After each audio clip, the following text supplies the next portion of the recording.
Hello guys, this is your friend Naruto Audio Fanfics and we are back with a new fanfic. Which is what if Jiraiya took Tayuya with Naruto on the training trip? Part 1. And if you enjoy this fanfic then please press the like button and subscribe to my channel for more fanfic like this. And now let's start the fanfic. Naruto took one last look back at the village, already being a fair distance away, and it was only getting smaller. Jiraiya turned around and gave the boy a quizzical look, having second thoughts, brat. He said, hoping to rile the boy up just a little, get him back to his usual self. For a short time after his battle with Sasuke Uchiha, he was still suffering from his injuries, despite the Kyuubi's healing abilities. The bandaged boy sighed and looked back at his sensei. No. I'm just gonna miss everyone, that's all. Jiraiya sighed. He's still depressed, he thought. Look, this really isn't that abnormal. Some shinobi leave their villages for decades for a mission sometimes. We're only gonna be gone for 3 years or so. Yeah, Naruto muttered. So, what are you gonna be teaching me, pervy sage? Jiraiya, for once, didn't even rise to the blonde's nickname for him. I'll be teaching how to use the Kyuubi's chakra, of course. Naruto nodded. And what? Jiraiya asked. Now Naruto showed a reaction, scowling at the older man. Wait, you're telling me that's all you were gonna teach me? Well, yeah, Jiraiya shrugged. What else? Naruto grumbled and promptly turned around, back toward the village, not interested. Jiraiya's jaw hit the ground as his apprentice started walking away. Wait, Jiraiya roared, jogging after him. What do you mean you're not interested? You're a Jinchuriki. This is what you're supposed to learn. Naruto turned around and glared at him. You're kidding, right? Look at Gaara, for Kami's sake. He used wind-style ninjutsu, an elemental technique. Sasuke has fire and lightning. What do I have? Squat. Jiraiya was clearly startled by the boy's outburst, if only because the blonde was resembling his former student's crush, and later, wife. But Naruto wasn't finished, yet. Look, pervy sage, I get that I'm have this gigantic, moody furball inside me. I heard that, you little runt. The Kyuubi roared loudly enough to make Naruto wince, but he ignored it for once. But that doesn't mean I don't want to learn anything else besides just using that damned, sickening chakra of his. Naruto yelled, stepping forward as the Sannin stepped back. All I really have is shadow clones, the Toad summoning contract, and now the Rasengan. Sakura's learning medical ninjutsu, and I'm damn sure that Sasuke's not gonna be skipping through daisies while Orochimaru's got him. No way. Geez, kid, Jiraiya said defensively, holding up his hands. Just what the hell do you expect? Everything. Naruto roared loud enough that he was heard by a few people back in the village a good 4 miles away. All of Team 7 have been taken in by one of the legendary Sannin. I wanna know what you know. I wanna be strong enough that I can bring Sasuke back to the village kicking and screaming if I have to. And I wanna be able to knock that snake pedo on his so hard he'll never look at another person again.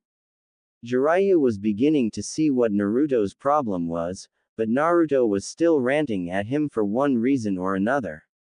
Jiraiya was no fool. He'd heard about the teaching methods of the academy.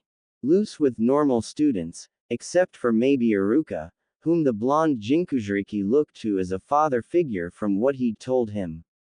Then old Sarutobi had told him about a few incidents meant to sabotage Naruto's education.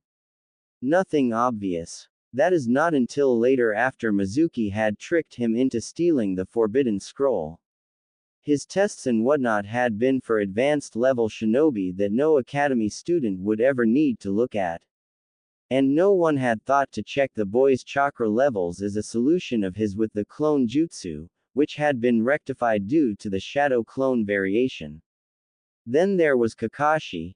Jiraiya sighed in disappointment. The student of his student certainly made a name for himself, but the way he had neglected his other two students in favor of the Uchiha heir was downright shameful. While the white-haired man could understand at some level why Kakashi would do it, that understanding being the shared Kekkei Genkai, but to simply leave both his students to their own devices. Jiraiya looked back Naruto's track record. His taijutsu was crap. Naruto was a hard-nosed brawler, hands down. In a straight-up street fight, that was a good thing, but in a battle against shinobi, he would be the easiest target as he tended to rush headlong into things without thinking too much about it. As far as ninjutsu went, Naruto was right, he only had 2 techniques. 3 if he counted the summoning. Naruto was right, the control of the Kyuubi's chakra wouldn't be enough. By now, Naruto had worn himself down, badly. His injuries still took a heft toll on him. The last hole in his chest from Sasuke's enhanced Chidori had done a measurable amount of damage that was only just finishing healing from a critical condition. He was leaning over, his hands braced on his knees, huffing and puffing like he'd just run a marathon around the land of fire. Jiraiya sighed, knowing the blonde was far more than right. All right, Naruto, you win. Naruto perked up at this, not sure that he'd heard him right. Jiraiya just grinned, I'm still going to get you to learn how to control the Kyuubi's chakra, but while I'm at it, I'm gonna train you until your bones crack, and you can barely move an inch at the end of the day. Naruto finally smiled as Jiraiya made his intentions clear, and when you wake up in the morning, we'll do it all again. Just remember, brat, you asked for this, and I'm not gonna hold anything back just so you can complain later, got it? Hi, sensei, Naruto yelled happily. Not far from the pair's location, in a forest recently leveled by a high-powered wind release, laid a certain kunoichi that had been on the receiving end of said jutsu. She was feeling extremely weak, and extremely pissed. Me, she groaned, cracking her eyes open for the first time in days. What the hit me? Oh yeah, a blonde bitch with a thing for that lazy. She tried to move, but found her body trapped. Her eyes snapped fully open then, looking down at her hips in abject horror. You're shitting me. Tayuya roared in anger and fear as she started scrabbling against the ground in an attempt to free herself, but to no avail. The curse mark. Tayuya snapped, trying to activate it, but the mark on her neck only flared for a short moment, then died down as she felt the mark breaking apart. Wait. I'm not dead yet. Orochimaru. In the back of her mind as the mark left her, she could have sworn she heard the snake Sanin's chilling laughter. She now felt much weaker than before as the power of her mark left her, weak and helpless to move the lag that was trapping her. You eating son of a bitch. When I get my hands on you, I'll tear that nasty tongue out of your mouth and shove it up that silver-haired. The girl howled angrily, some small amount of energy coming back to her. But the pain in her legs had come back now tenfold, and was blinding to her. She couldn't move at all as she raked her fingers on the ground, tearing them to shreds. Kami damn it all. She roared, I'm not gonna die here. I'm free. I'm no puppet anymore. I'll live, you selfish son of bitch, and I'll find you. Her vision began to fade as she spent herself in the angered rant, collapsing to the ground. I'll kill you. Now, a shorter distance away, Naruto lay against a tree, already tired from the walk. Damn it, this sucks, why aren't I healing like I normally do? He grumbled under his breath. Normally, as far as he knew, the Kyuubi always healed his wounds for him after a really rough fight. Even when he'd gotten stabbed right through his chest by Sasuke's Chidori for the first time. Although, said Fox had not been happy about it. Naruto was still a little miffed about being called a runt by the creature. That is because you are a runt. The fox answered him with a grunt of boredom, and Naruto had an image of him laying with his cage with his head on his paws. If you weren't so woefully pathetic, then I wouldn't have to help you all the time.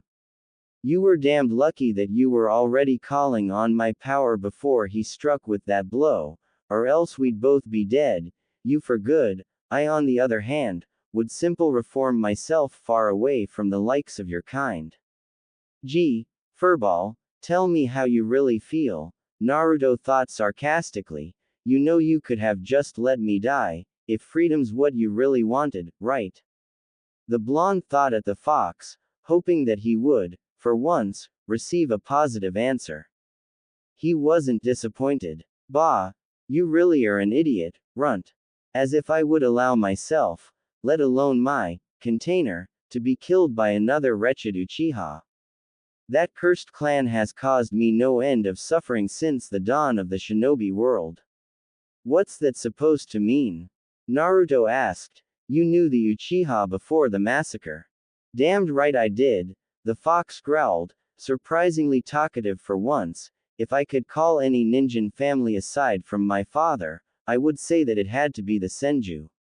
And the Uchiha. The last part came as a deep rumbling growl that the blonde had come to know as the Kyuubi's way of expressing sheer loathing. All the wars you've heard about over the years have mainly centered around that clan. Those repugnant eyes of theirs made them see themselves as all-powerful beings, but the truth of it all was that those very eyes made them blind, blind with power. It was all they cared about. The first Uchiha, Indra, was so set on power, that when his father passed leadership over the clan to his brother, the first Senju, Indra fought with him for the right to lead the family, thus dividing the clan into two. So, wait, the Senju, like Tsunade, and the Uchiha are related? Naruto asked, eager to keep the stoic fox talking. I just told you that their ancestors were brothers, you dolt. The fox roared, nearly deafening the poor blonde. And yes, they were related, and spawned greater clans than could even be imagined. You know a lot, Naruto smiled, will you tell me more? I'd like to hear about the days like that, it sounds like such a simple life. Simple. Pa, it was hell on earth. In those days, I was sealed away along with my brethren inside a single man. That man and his brother lead mankind into the age of shinobi.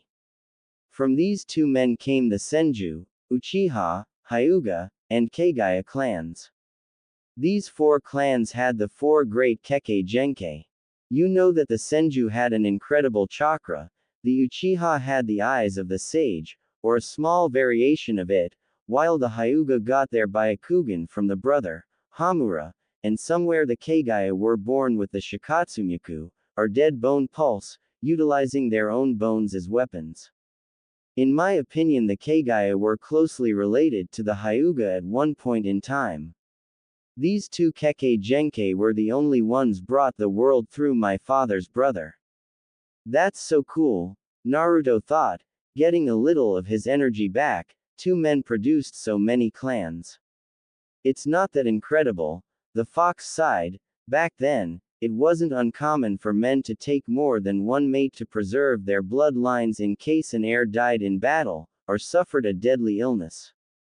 Many villages still practice this to keep a Kekkei Genkai clan alive. With each wife came a different element for the child they produced.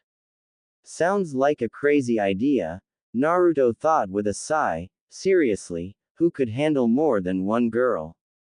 Naruto and the Kyuubi, for once, had the very same thought. Pervy Sage, the pervert. At the shared thought, both broke into laughter. It was odd. For the longest time, he had thought the Biju truly hated him, but here they were, laughing.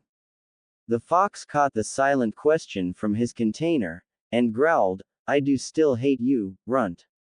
But, after the battle with the Uchiha brat, you've earned a small amount of my respect, not a small feat, mind you. And as the perverted sage said, it's going to be hell for the next 3 years. I intend to help you along in that prospect. Really? Oh, yes, the Kyuubi grinned. At the end of the day, when your bones and muscles are damaged beyond medical repair, I'll be the one to piece you back together, and watch the whole thing over again with a big smile on my face. Naruto just shivered at the thought of being put back together like a puzzle by the fox for his amusement. As much as he thought their conversation was an improvement to the Biju-Jinchuriki relationship, the fox's sadistic side was still scary as hell. Sighing, the blonde leaned back against the tree and closed his eyes, letting sleep overtake him. The Kyuubi decided to follow suit, seeing as nothing interesting was going on now, and his container was still recovering. But, had the wind been blowing from the treeline instead of toward it, both would have caught the faint scent of blood in the air. Jiraiya, as it would happen, was the one that caught the scent instead.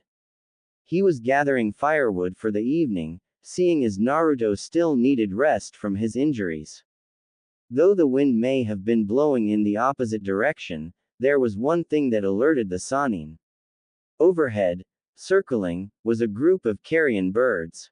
That's the forest Naruto chased Sasuke through a few days ago, the Sannin mused as he tied the bundle of wood together. It's probably nothing, he sighed, turning back to the camp, but cast a glance back over his shoulder and sighed, I'm probably imagining it, but what the hell? He turned and set off toward the area the birds were circling. Tayuya, meanwhile, had woken up again and was determined to free herself this time, with or without her legs attached. Her rational mind was very close to snapping at this point, thinking very seriously about hacking herself free of the tree trunk with what few kunai she had left, but part of her worried she'd cut into herself, yet the other part thought that would be just fine as long as she got loose. She couldn't feel her legs, which likely meant that she'd lost all use of them for good, yet she couldn't bring herself to cut into her own flesh, yet. At this final thought she growled and dug into the ground, grasping back handfuls of earth and grass, trying once more to claw her way free. Her fingers were raw and bleeding badly from her attempts. She was working herself to death. If I'm gonna die here, she growled aloud, not until I killed that Orochi-tem for leaving me like this. So you're one of Orochimaru's flunkies, huh? Said a voice from above her, startling her into looking up. There sat a man with stark white hair pulled back into a spiny ponytail, with a horned Hittite around his head with the word oil painted on it in black kanji. He wore a flamboyant red vest that looked like it came straight out of a kabuki theater along with a green-gray outfit underneath. I could help you, but you'd have to give me a very, very damned good reason to do so. Tayuya couldn't believe her luck that a person had come along and found her, and not only that, though he looked rather odd, he had an aura of power radiating from him. This man was as strong, if not stronger, than Orochimaru. The girl looked up at him piteously, I don't care what you ask me to do. I'll do anything you want, just so long as you get me out of this mess, please. She begged. Jiraiya was no fool, and knew that her words could very well be an act, but there was a sincerity in her words that made him think. He jumped down from his perch atop the fallen tree and landed in front of her, crouching down to her eye level.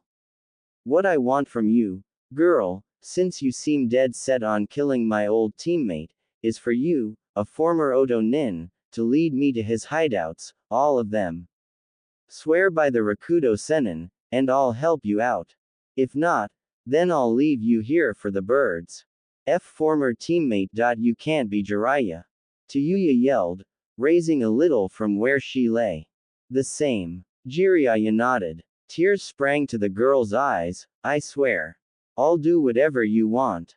I just want a piece of that bastard when you catch him.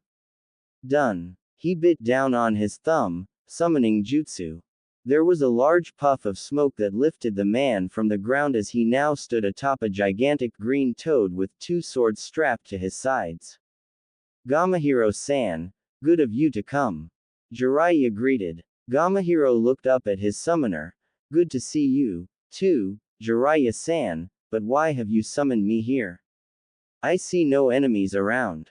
Jiraiya pointed his attention down toward the pinned kunoichi. The reason I summoned you was to help lift this tree off of her. I could probably do it with my sage mode, but it would take too long to gather the required chakra to do it. Think you can manage? As you wish, but she will be in great pain once I move the trees, Hiro cautioned. I have some of Ma's healing oils if you think they will help. That'd be great. Jiraiya nodded, and jumped back to the ground and grasped the girl's hands. We'll get you out of there now. Just hang on and don't move. Alright, Tayuya squeaked, wary of the giant toad as he moved into position. Gamahiro bent down and started moving the massive trees one by one until he picked the last one off of Tayuya, the girl giving a pained, yet relieved cry as she was freed. Jiraiya pulled her out of the debris so he could have a look at her legs. He didn't like what he found. Sure enough, Tayuya's legs were mangled beyond recognition. Tayuya took one look at herself and nearly passed out again. This is gonna hurt. Jiraiya sighed, his hands starting to glow a blue-green color with chakra. The bones are completely shattered. You mean I'll never walk again? Tayuya whimpered. No, Jiraiya said, that's not what I meant. It's just going to take me a while to get all these fragments back into place. I may not be a full medical nin, but I'm good at setting bones, and piecing them back together. He said, already beginning to draw the pieces back together, making the girl wince. C-C, could you keep talking? Tayuya grit out, G, give me something else to focus on besides this pain. Alright, Jiraiya said absently, while you'll be traveling with us, you'll be training alongside my apprentice as we search for Orochimaru's hideouts. Of course I'll keep a close eye on you, but I expect you'll hold up your end of the bargain. Yeah, I will, ya jackass, Tayuya snapped before hissing in pain as her bones knit back together.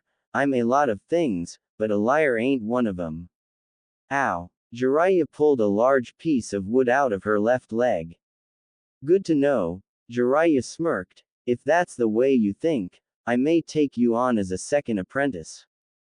You and Naruto would get along fine, I think.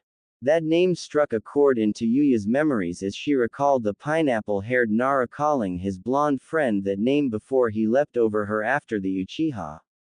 You mean that blonde with the loud mouth? Tayuya asked. That's him, Jiraiya smirked, had a little run-in with him. He jumped over me while we were in the middle of a fight and hightailed it after that Uchiha fag. Tayuya spat angrily at the memory of that goofy face of his appearing over her as he jumped, then to add insult to injury, he had mocked her before he left her with the Nara. Jiraiya chuckled, that sounds like him. Gamahiro, the oil if you please. He said, looking up at the green toad. Gamahiro formed a few hand signs and a large yellow vat of oil appeared next to them. Jiraiya quickly dipped his hands in and applied it to her legs. Almost immediately her legs were numb, making her sigh in relief. That feels so much better, she sighed. What the hell do they use in that oil? We secrete the base oil from our skin, Gamahiro explained. We then boil it while mixing in healing herbs that only grow on our mountain. We keep those secret so shinobi won't try to steal them, as a certain Sanin once did. The toad looked at Jiraiya in amusement while the old Sennin. Jiraiya had the good grace to blush as Tayuya cast a glance in his direction as he worked. So I was trying to take a few herbs to Tsunade, Jiraiya grumbled, big deal, not like she would have thanked me anyway, not the way I wanted. Tayuya couldn't hold back the snicker as the old man pouted like a child, but soon hissed as some of the pain came back for a moment before ebbing away again. An hour or so passed before Jiraiya finished with Tayuya's legs, the fragmented bones now reformed, yet still brittle, having fractures along them until the oil finished its work. He bandaged her legs up, and lifted the girl onto his back, and started back toward camp. Gamahiro bade them farewell before dispelling himself back home. Naruto was still sound asleep when they arrived, not that Jiraiya was surprised. The Kyuubi's chakra was powerful, and all Jinchuriki had the fast healing abilities, but Naruto still had a fair amount of damage done to him. As Jiraiya set the girl down, and started unpacking a bedroll for her, he thought about what he'd sensed when he confronted the boy in the hospital about the trip. Surprisingly, he had sensed a large amount of nature chakra emitting from the wound. From the look of the wound, and from Kakashi's debrief, Sasuke had used a Chidori on him twice, but the second had been obviously affected by the curse mark. Naruto's body, though used to the demonic chakra of the Kyuubi, was all but new to the nature chakra, which explained why it might have been afflicting him so badly. What the happened to him? Tayuya asked as she laid eyes on the blonde, who was covered in bandages himself from face to torso. Even the horrendous orange jumpsuit he was wearing looked shredded. She was picked up again when Jiraiya had her bed ready, and laid down. She didn't complain. The most sleep she'd had was when she'd fallen unconscious from trying to get out from under the trees. It was strange to her, though, because when she slept on the ground, she normally only had a blanket. Jiraiya had given her a small roll to lay on with the blanket, and a small pillow to rest on. She'd never had this sort of luxury. He fought with the Uchiha you were sent to retrieve, Jiraiya explained quietly. Apparently after he got past you, he and Sasuke met at the Valley of the End, and fought. He was nearly killed, and probably would have been if Sasuke hadn't shown a small ounce of mercy as he and Naruto squared off. Strange as it may seem, the two did share a friendship, a rivalry of sorts. Shit. Didn't know the little spaz was that strong. Tayuya sighed, looking the blonde over once more. No wonder that snake bastard wanted him so badly. Jiraiya sighed, that's the main reason I got him to come along. He said, rubbing the back of his head, getting Sasuke back to the village is one of his goals. I tried to convince him to give up on him, but he's got a stubborn streak in him a mile long. Plus he made a promise to a girl that he'd bring Sasuke back. Tayuya sneered, crossing her arms over her chest. A girl, huh? Let me guess, she has a thing for the Uchiha, and Whiskers over there has a thing for her. Nailed it. Jiraiya sighed, he's a lot like me in that respect. Can't get the girl he wants to give him the time of day without getting the crap kicked out of him. Tayuya snorted, thinking that he needed a good knock in the head just as said blonde started to wake. Naruto groaned a little from the soreness of his body as he stretched, his cerulean eyes fluttering open. Jiraiya grinned as he waited for the boy's reaction as he looked around. Tayuya just scowled at him when his eyes landed on her and widened. Surprise, shithead. Wah, you. Naruto yelped, and jumped up, immediately regretting the action as his injuries ached. Naruto doubled over, still keeping his eyes on the girl. What the hell are you doing here? Tayuya just grinned at him, doing better than you, it looks like. Got enough raps there, shithead. The blonde genin advanced on her, ready to deck her, but a strong knock to the head from Jiraiya stopped him. Arg, what the hell pervy sage? There's no need to be a brat, kid, the old sage said, she's not one of Orochimaru's lapdogs anymore. I convinced her to help us. Yeah, right, Naruto huffed, flopping back to the ground. What makes you so sure she's gonna help? Or how she's gonna? Hello. Tayuya snapped, ex-enemy Kunoichi here. I know where my boss's bases are.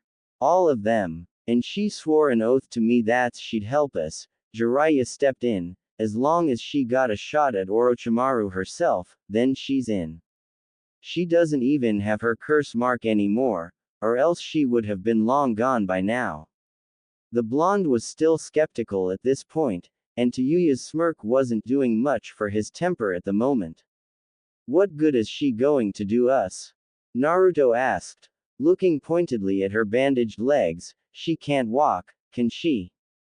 Tayuya bristled, ready to pummel the blonde, but Jiraiya intervened. No, she can't walk, Naruto. When I found her, half the forest had been leveled, Sabaku no Temari's work, I'd guess, and she was lying underneath a pretty big pile. It's a wonder she wasn't crushed from the get-go, or that she hadn't bled out. Tayuya just paled. Way to scare an injured girl, Jisun. Jiraiya gained a tick mark at the nickname. Why can't I ever find a kid that'd give some respect? I don't do anything to. Okay, maybe I do deserve some of it, but not all, right? It's no less true. What's your name, anyway? I never asked. Does it really matter? Tayuya asked. I'm not gonna be your friend through any of this, you know. I'd like to know the name of someone I'm going to be traveling with, Jiraiya stated with a sigh and crossed his arms. Plus, when I'm training you alongside the brat, then I'd like to know what I should carve on your tombstone. Tombstone. Tayuya didn't like the sound of that, but it couldn't have been worse than what she'd had to go through with Orochimaru and Kabuto looking over her shoulder. It's Tayuya, if you gotta know. Happy. No. Naruto grumbled. Who asked you, ya blonde shit-brained jackass? Tayuya roared, nearly tipping herself over. Naruto just grinned and waved at her to come and get him. Too bad, Red, you're not going anywhere for now. Naruto laughed. Jiraiya sighed. Naruto, keep antagonizing her like that and I'll make you carry her all the way to Suna. Jiraiya said, making the blonde Jinchuriki pale. Why you wouldn't? Try me. Jiraiya grinned, having gotten the upper hand with the boy for once. Naruto groaned and scrubbed his hands through his hair. Naya, if she does cause any trouble, you can bet Ba-chan's gonna hear about that fake request for mixed bathing in the onsens you had me place. Now it was Jiraiya's turn to go pale. You wouldn't dare. Try me. Naruto mimicked, smiling a foxy grin. Tayuya was snickering away at the two of them. Not even Kidomaru made me laugh this much, she thought as a stray giggle slipped past her. Naruto looked at her with his grin still plastered on his face, which only widened as the girl laughed again. She has a cute laugh, he thought for a moment, causing the Kyuubi to lift his head in interest since the blonde was showing a slight interest in a vixen other than his teammate. Through Naruto's eyes, he saw the girl sitting in front of them. For a ninjin, she was pleasing to look at. Her skin shade lighter than Naruto, and her hair, which was slightly down her back, was red. Not like his previous vessels, this was a bit lighter than that. More like a dull red that had been mixed with pink, or orange. And though she was obviously a hardened kunoichi that had killed more than once, as he could smell the faint traces of blood from others on her, her eyes were a warm brown that made him think of Mito's favorite treat, chocolate. She's certainly better than that bubblegum banshee he used to hang around with, the Kyuubi thought snidely, again resting his head on his paws. He would make a note to question his container about her later, or tease him. Whichever he felt like. But, fortunately or unfortunately for the blonde, that would come later as the Kyuubi needed to focus on Naruto's injuries. He would be done soon.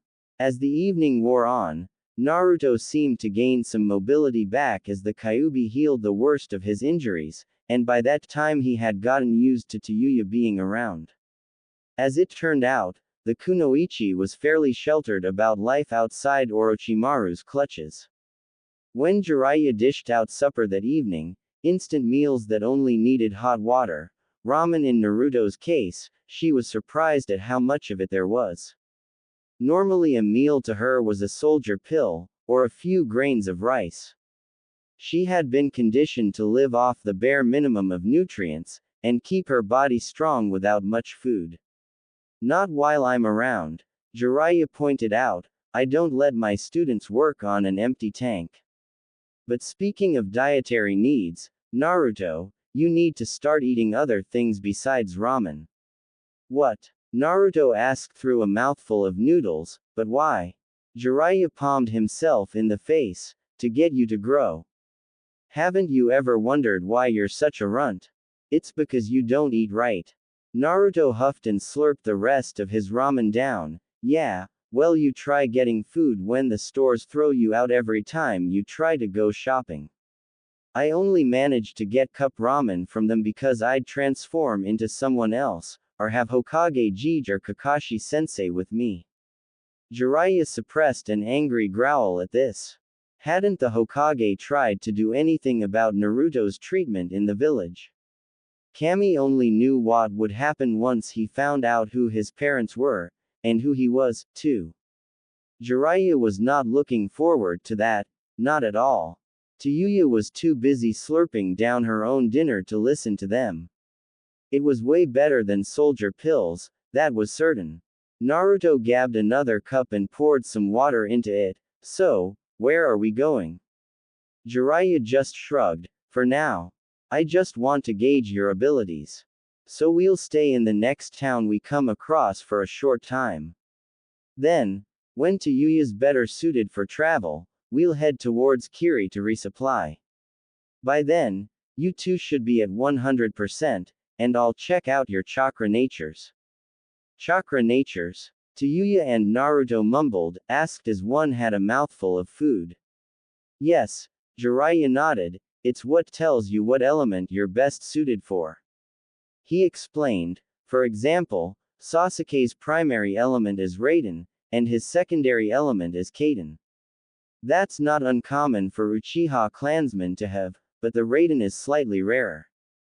I think I've only ever seen Kakashi use the Raiden in our village. Tayuya shrugged, not like it matters. I'm a genjutsu type. Combat's not really my thing. Not for long, Jiraiya grinned, making the girl shiver. See, while I'm training you, I'm basically starting from the beginning with Naruto, so making both of you fighters will be like killing two birds with one stone. Naruto gave him a deadpan look. You're not gonna throw me off another cliff, are you? Cliff. Tayuya spat. What the air you talking about? I'm not going over any goddamned cliff for training. Jiraiya no answer, making the two teens nervous. I mean, Jiraiya-sensei. Naruto said, shivering, you're not gonna do that again, right? Why yeah, besides, I'm a girl. You're not supposed to treat girls like that. Tayuya stammered. Again, he kept quiet, but silently he was braying with laughter on the inside. Torturing. Training these two would be very amusing for the Gamma Sennin. Very amusing indeed. We'll just have to wait and see, Jiraiya finally said, giving a pointed look to Naruto. It all depends on how much you respect your sensei. Hi, sensei, Naruto yelped, snapping a salute. He never wanted to go through that again. Tayuya just nodded, making a mental note to try and keep her temper down. While it wasn't as bad as being a guinea pig, she had no desire whatsoever to be thrown off a cliff. So, what are you gonna teach me? Tayuya asked. Most I've ever done is use my doki to smash my opponents into dust. Or slit someone's throat while I have them under a genjutsu. Jiraiya scratched the back of his head. Well, Naruto asked me to teach him everything, so to be fair, I'll try to do the same for you. Though I doubt you'd be able to sign the Toad contract, perhaps we can find you a suitable summoning contract somewhere. He said, grasping at straws for a moment, maybe I can get you some scrolls on medical ninjutsu. No thanks, Tayuya said, I've been around nothing but med nins, and they make me sick. The things they can do.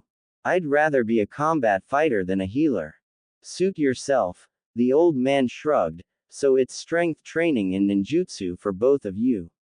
Naruto had started on his fourth cup by now, sounds great to me. I'll need something good to kick that hubby, and Thames. You'll need a coffin if you keep that attitude, Jiraiya said, Orochimaru's a Sannin like me, and I know for a fact that you can't lay a finger on me. You think a new jutsu is gonna be enough? Tayuya nodded to this. Too right. I've seen that get out of some bad scrapes, and come out on top that would take most Jonin down in a heartbeat. She said, and if that Uchiha's gonna be with him, then you can bet that he's gonna make him just as strong as he is, if not stronger, so he can use his body in a couple more years. Naruto growled and looked down at the ground. That's not gonna happen. I swore I'd bring him back, and I never make a promise. He said, thinking about their last confrontation. Besides, Sasuke's not the type to let someone use him like that. He's more likely to use Orochimaru instead, then he'll run as soon as he's gotten what he wanted from him. Unknown location equals. Sasuke Uchiha stumbled into the halls of the base, week after the long trek. The dark halls were lit by candles along the wall, illuminating the smiling figure waiting for him. My, Sasuke-kun, so good of you to come. Orochimaru smiled. Sasuke's Sharingan flared, revealing the fully matured three-tomo. You promised me power. Sasuke said evenly, you will teach me everything you know. Then I'll kill him. My brother will die by my hands. Orochimaru laughed lightly. Quite a goal you have, Sasuke-kun. Very well. You will know all that I know. But whether you can kill Itachi-kun, or not remains to be seen. Uzumaki-style taijutsu, the dancing dragon. Naruto, for once, woke up bright and early. Not because he wanted to, no. He woke up to the groans of pain and agony from his newest companion.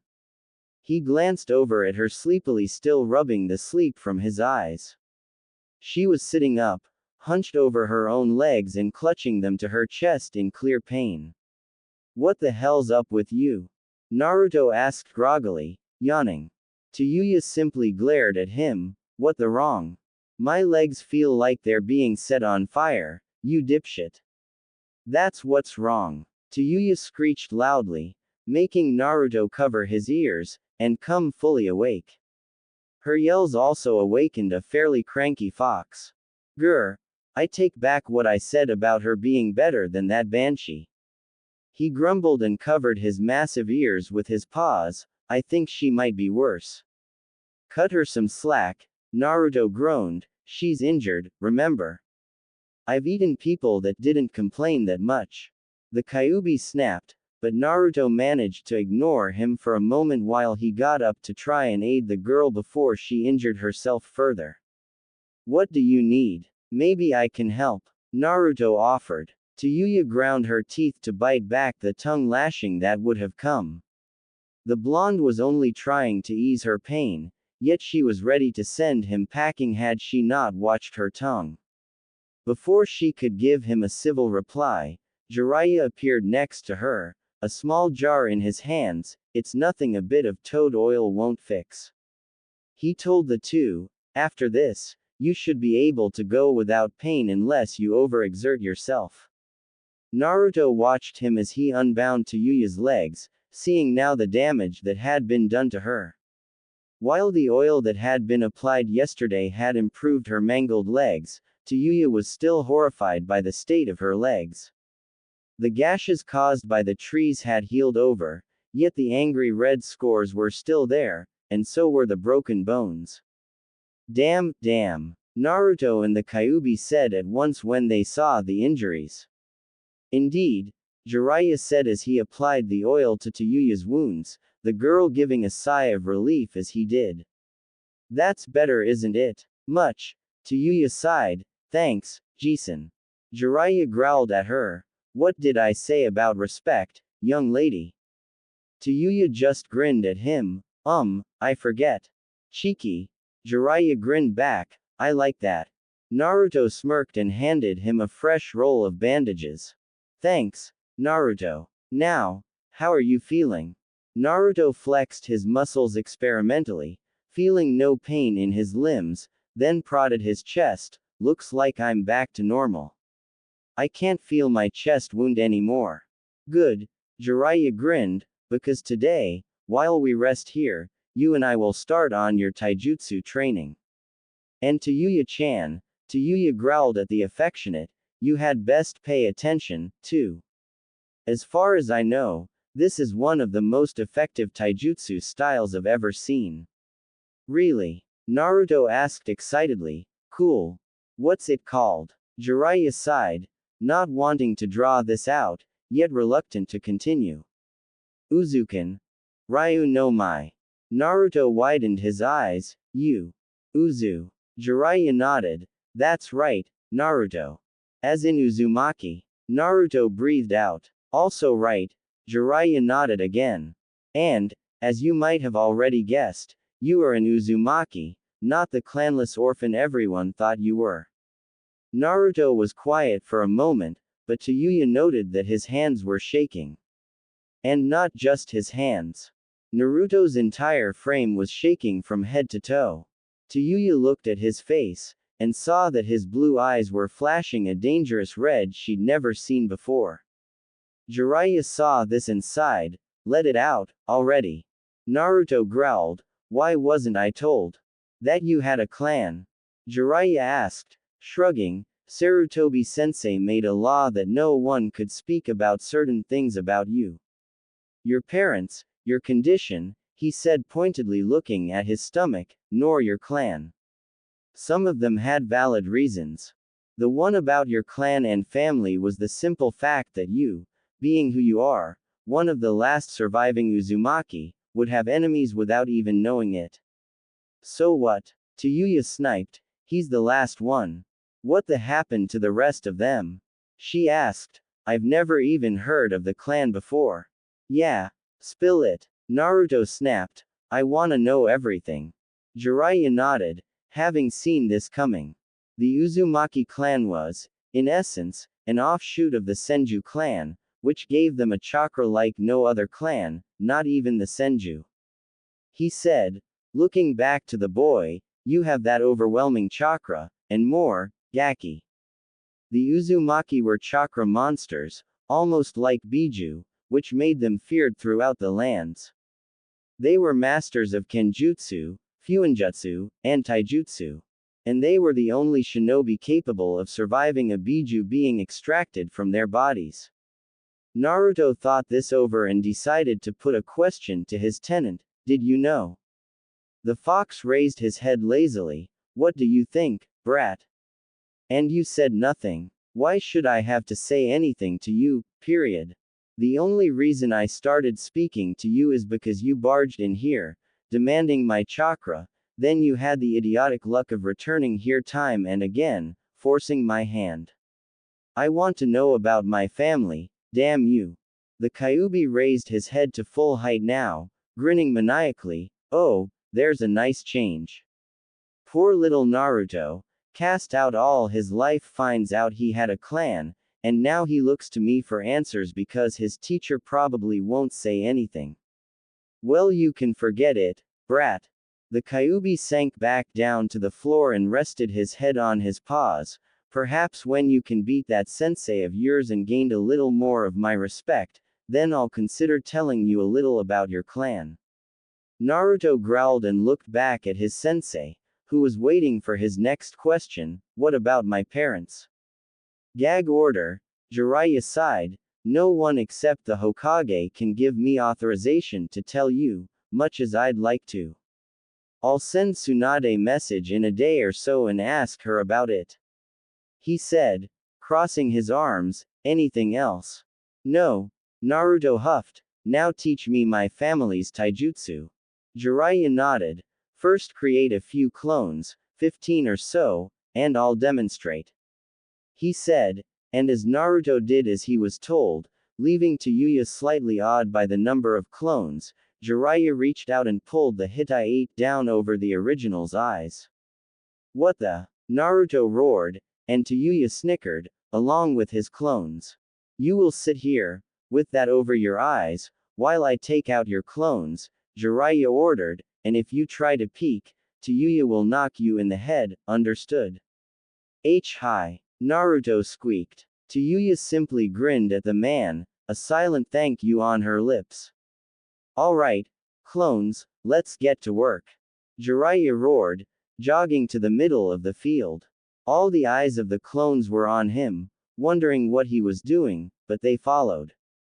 Jiraiya turned about, and took a stance, first lifting his left leg up, and raising his hands, palms up, fingers facing out, then dropped into a lower stance, one arm out in front and the other behind, the palms still facing up. Come and get me.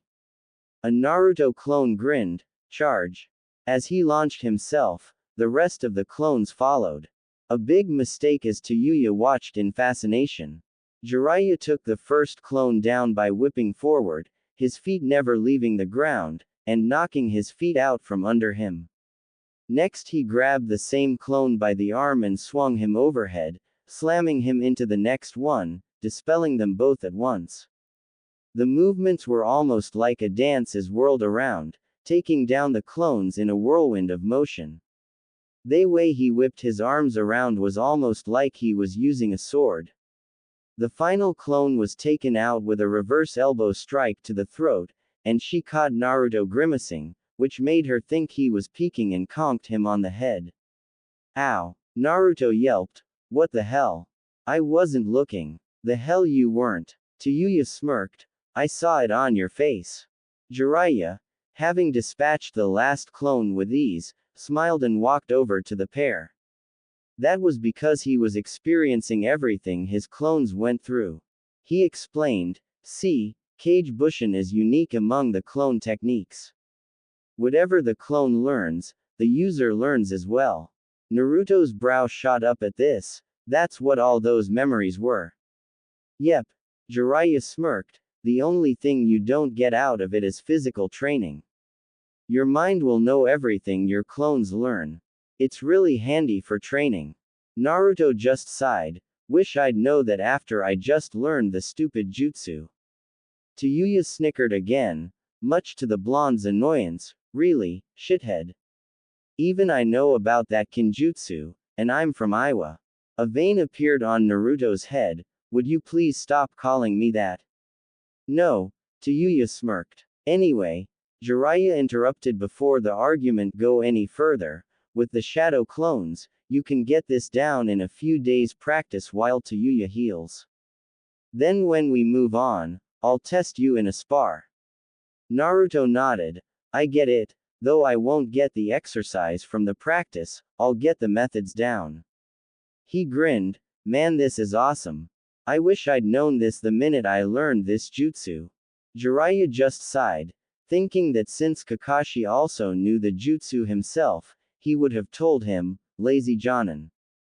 Back in Konoha, a certain Jonin felt an urge to sneeze. That's the third time today, guess I'm popular. He thought positively, and went back to reading his newly purchased signed volume of Ika Ika Paradise. If only he knew. Position 2. Jiraiya yelled, into 3. 5. 1. In front of him, to Tayuya's utter shock, were at least 200 blonde knuckleheads. All of whom were trying to keep up with the random movements Jiraiya was calling out. It was all part of the Ryu no Mai, but the old man had mixed up the movements to keep the blonde on his toes. In the hours that had gone by, Tayuya found herself wanting to join in. Just sitting around on an earth chair made by Jiraiya was getting boring, and uncomfortable. You. 15th in row 6 from the right. Keep you arms up. Jiraiya roared. 37 in row 4 from the left, lift that knee higher. Positions 4, 6, 9 and 1, double time. Meanwhile, the real Naruto was, hanging out. Literally. After he had created his clones, Jiraiya had surprised the blonde and tied him up. The next few moments were hilarious for the redhead as Jiraiya suspended the blonde from a high-hanging tree branch, and tied a boulder to his ankles, telling him to complete 200 pull-ups, and only then would he be released. This is bullshit. Naruto groaned after completing number 87, how is this an Uzumaki training method? Quit your bitchin', Tayuya smirked up at him, you wanted to learn the taijutsu, right? Jisen said you needed to get some strength training in, too. So suck it up, and shut the up. Naruto growled, I hope you have to go through this next. Tayuya just grinned up at him, yeah, no, way, shithead. Jisen likes me too much. Not that much. Jiraiya yelled back to the pair, as soon as your legs can handle it, you're up there with him. Tayuya paled and huffed, crossing her arms over her chest, me and my big fat mouth. She growled, much to the airborne blonde's amusement. Told you so. Told you so. Naruto chirped happily before hitting 100. Tayuya flipped him the bird, eat shit, ya blonde bimbo. Hey, I'm a guy, Naruto shouted indignantly. Tayuya looked up at him innocently, blinking her eyes in surprise. Oh. Really? Damn troublesome woman, Naruto grumbled, causing a certain lazy Nara to sneeze.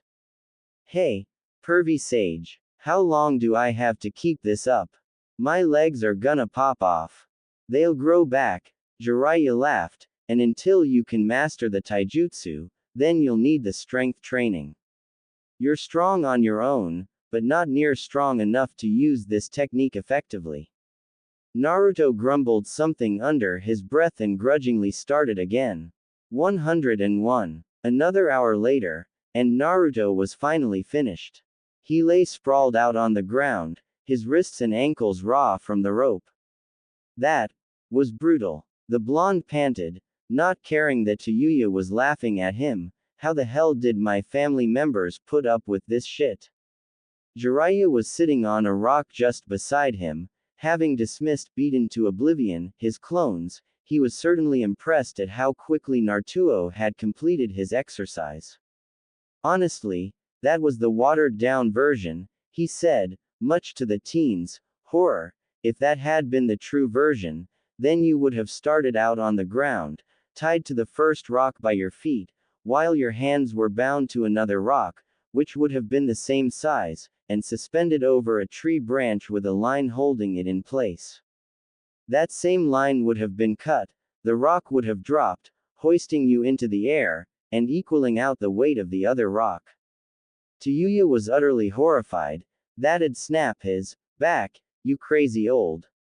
Precisely why I changed it up, Jiraiya said, it takes a strong back to go through that sort of training without getting killed. He grinned at the down blonde, it's like I said, your clan were tough.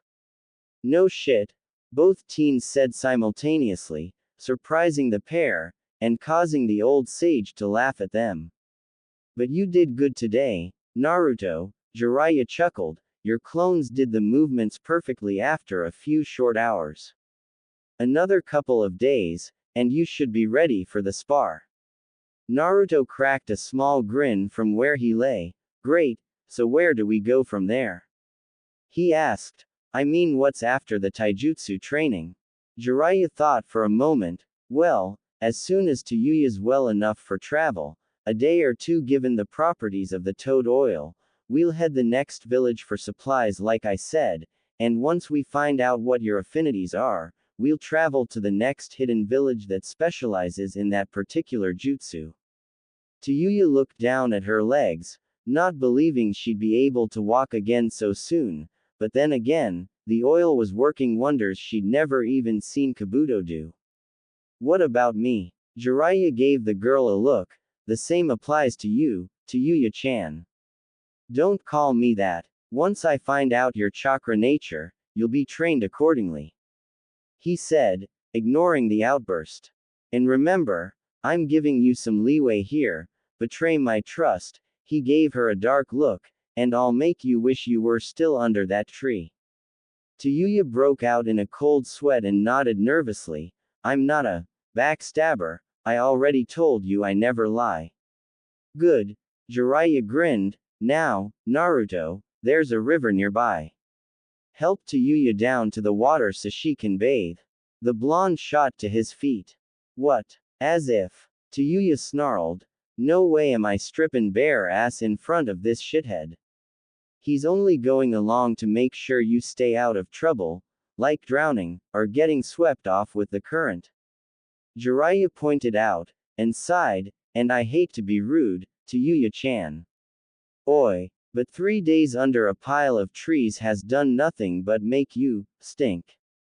Jiraiya plugged his nose, and keeping clean is a good way to stay healthy, so either go down to the river with him, or you can go down there with me, and you should already know my reputation with women. Both teens shivered at that. Naruto didn't care much for the girl, but there was no way he was letting Jiraiya take her down to the river so he could leer at her the whole time. Fine. I'll take her. Tayuya growled, blushing as red as her hair. You try anything funny, and all. Yeah, Naruto groaned as he trudged over and picked her up in his arms, gaining a yelp from the girl. Come on, let's get this over with. I mean it, shithead, Tayuya growled, still blushing, if I so much as. Whatever, Naruto said, ignoring the threat, not like I've never seen a girl before. Jiraiya scoffed at this. Your wondrous jutsu does not count, brat.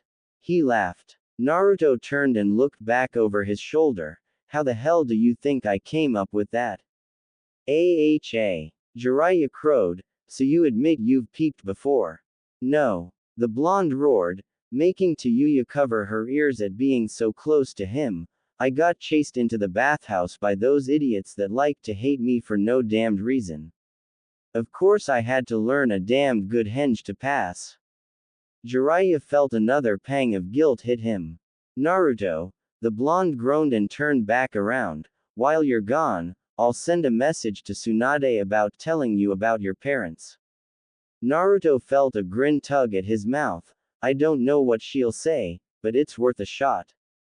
Naruto grinned. Thanks, pervy saw. Would you stop calling me that? Jiraiya roared. When Tayuya-chan stops calling me shithead, Naruto quipped, earning a smack from said girl. Stop calling me Tayuya-chan. She snapped, and poked him in the chest, and you are a shithead, so get used to it. Naruto growled and turned back toward the direction of the river. Want me to drown you?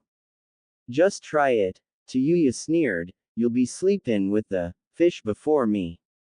Get going, Jiraiya groaned, both of you. Hi. Both teens sighed as Naruto continued on, making Jiraiya roll his eyes. Unbelievable, he smirked, they're just as rambunctious as Minato and Kushina were, wonder how Tsunade's gonna take this. He looked up at the clouds for a moment, scratching his cheek absently. If this is your way of giving the kid a bit of a push, then I gotta say, it's gonna be one hell of a ride. He said, then took a blank scroll from his vest, and a small pen from his pocket and began writing.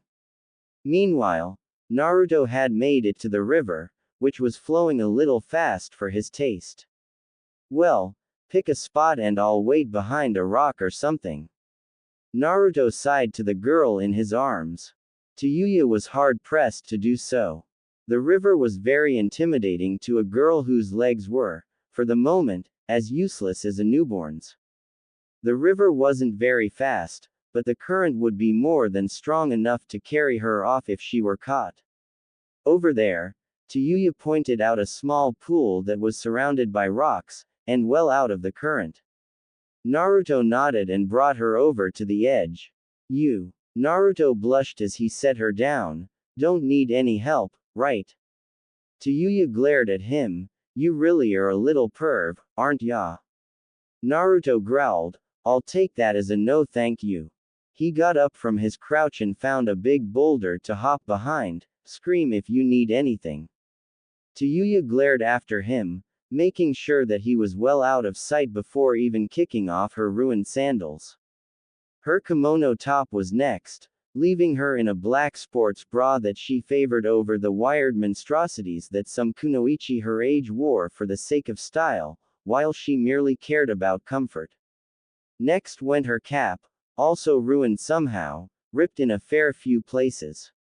She was left now in the bra and black shorts, debating whether or not to keep them on while she bathed, but knew it would be uncomfortable to move around in wet clothes, though they could use washing.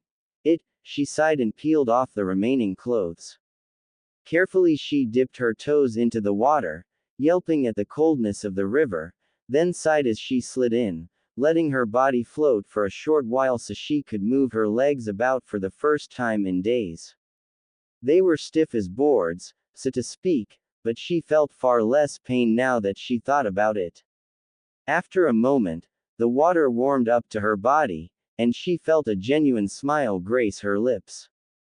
It felt wonderful. Naruto was trying to keep his mind on other things besides the girl bathing just behind him. She was so light, he thought as he remembered taking her in his arms, then shook his head. No, bad idea, she's a Hodoto nin, not a, arg, what the hell's wrong with me? A dark chuckle sounded through his mind. Sounds to me like springtime has come early for you, runt. The Kyuubi laughed. As I said, she is more likable than that teammate of yours. Why not try to make her yours? Naruto blushed. Make her mine. What the hell are you talking about, Baka Fox? Just what I said, runt. The fox chuckled again. She is very pleasing to look at, for a ninjan. And you must admit that you do find her attractive. Don't try to deny it, because I heard you think of her as hot only moments ago.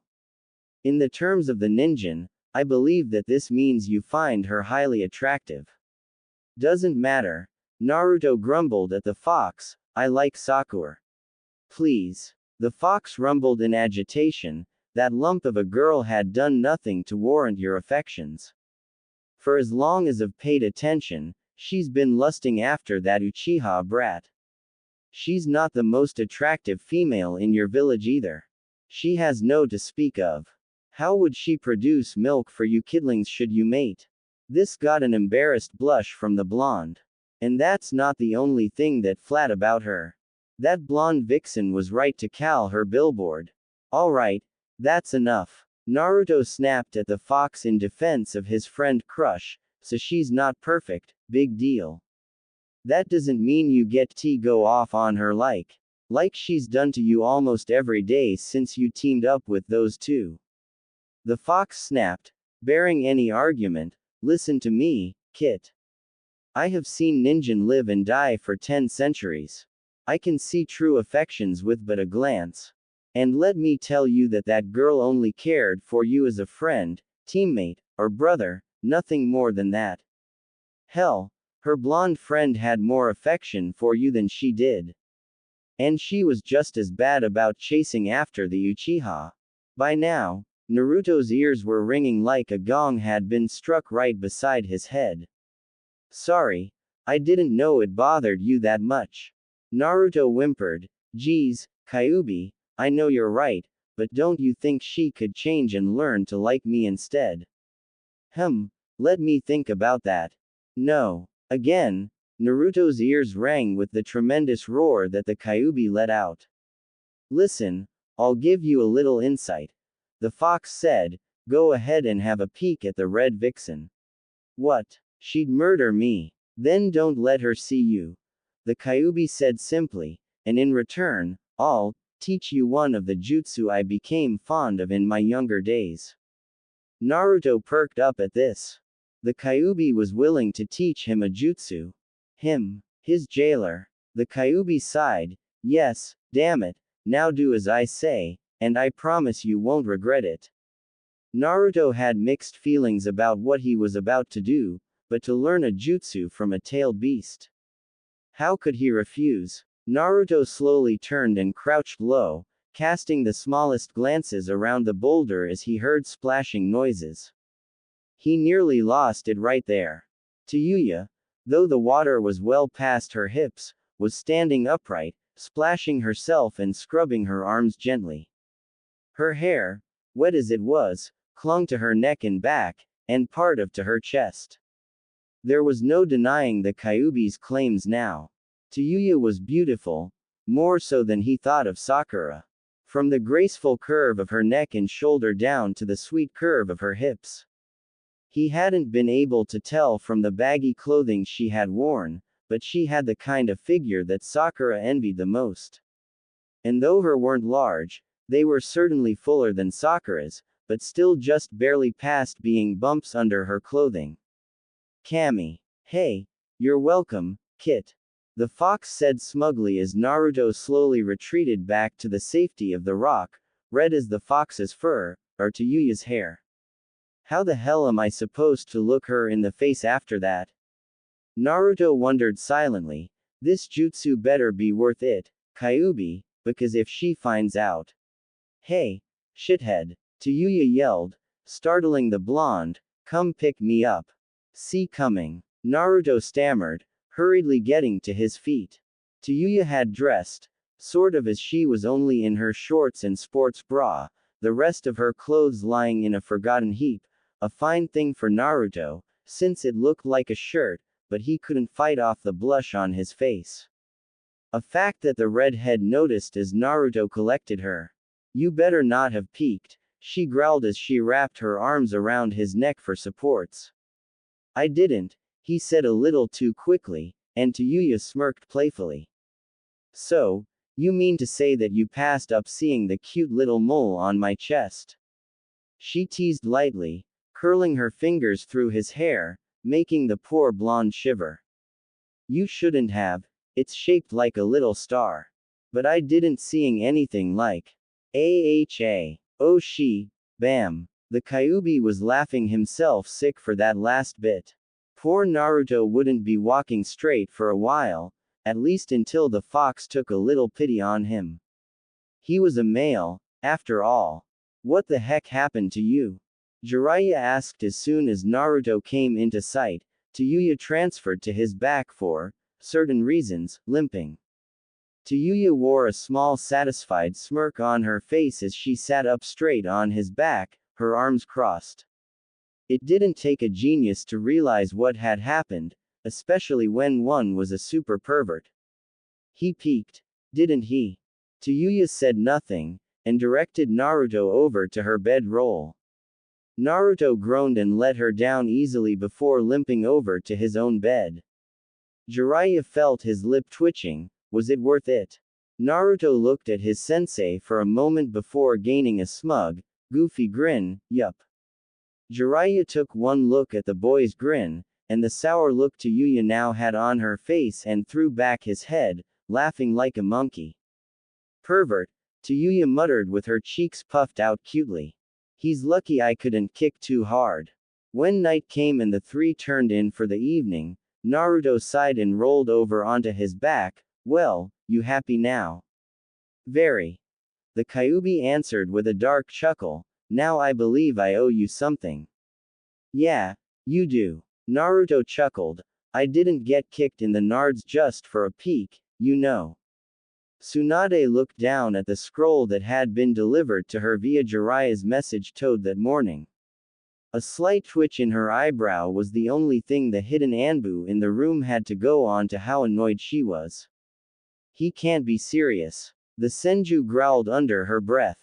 At that moment, a young Rosette entered the room, her arms laden with paperwork. Good morning, Shishio, Sakura chirped happily. I have the monthly clan reports.